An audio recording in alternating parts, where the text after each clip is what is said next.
In this video we are looking at how to choose an essay question when you are writing your essay about Strictly Ballroom.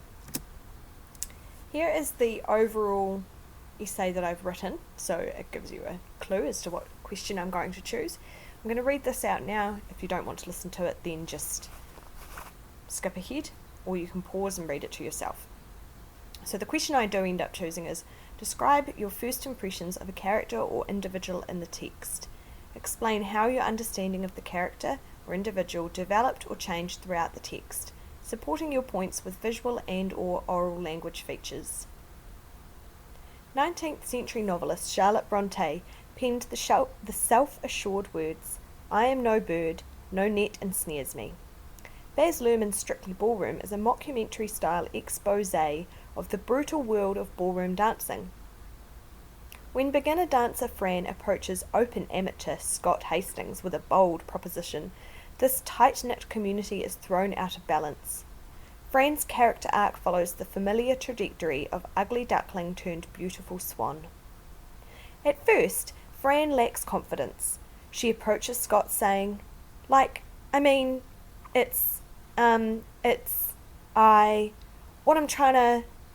Fran's stuttering shows that she is lacking the confidence to speak her mind. This leaves a strong first impression with the audience that Fran is not a confident person. Or you could write, when Fran first interacts with Scott, she is completely lacking in confidence. After spying on him dancing his own moves in the studio, she tries to work up the courage to propose they dance together, stuttering, Along with Fran's oversized glasses and daggy clothes, Luhrmann is introducing her as a meek, unconfident character who is the butt of everyone's joke. Scott himself struggles to take her seriously. This trope of an ugly duckling who is shy and socially inept is universal on our screens.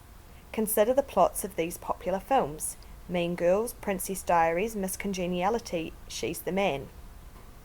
In each film, the female protagonist is introduced as unattractive and socially unaware, only to emerge as a beautiful swan by the end of the film, much like Fran.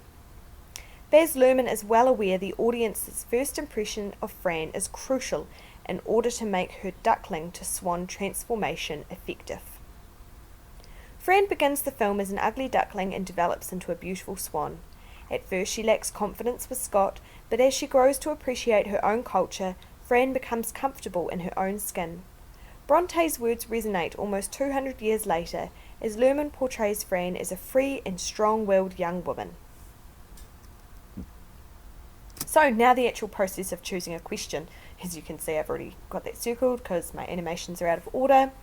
But I would go through at the beginning of the exam and I would cross out the questions that you just don't feel confident about in relation to the text that you're doing. So we're looking at Strictly Ballroom.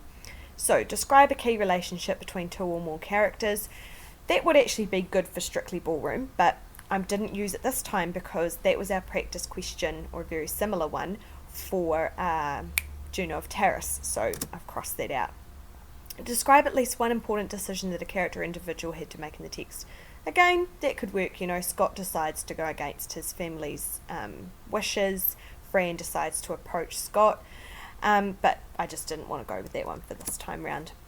Describe at least one idea that is relevant to people in today's society. Now, as you know, I think that one would work quite well.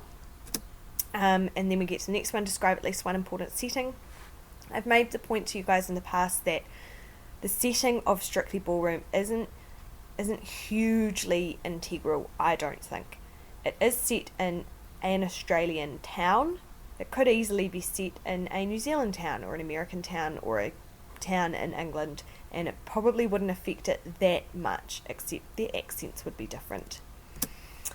Describe at least one event that was a turning point. There are many turning points in this film that are important, but as you know, we decided to go with a different question. And lastly, one change that happened in the text. Again, lots of changes. I just felt like question 3 and question 6 best suited this film. There are definitely ideas that are relevant to people in today's society, and the character arc of Fran is really obvious and easy to work with. We have this first impression of her, and that changes significantly throughout the text. So that is how I got to the choice that I made of working with either question number 3 or question number 6.